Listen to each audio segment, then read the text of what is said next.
Hello, in this video I want to show you how to fix the problem when you have stable internet connection, like I have right here, but you cannot access any website or use network apps on Microsoft Surface Go 3.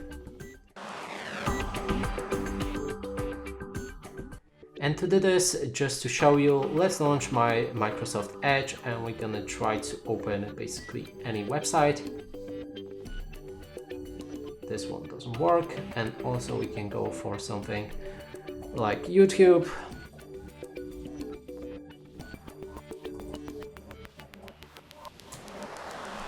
Yep, it doesn't work.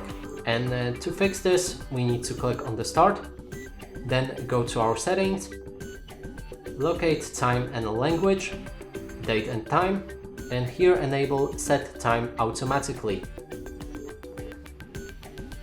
Wait till it's fully loaded, and now we can try to open the website.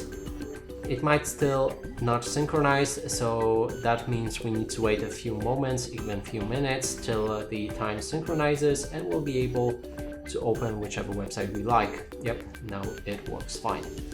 And that's it for this video. Hope you like it. Please consider subscribing to our channel, leave a like and a comment below.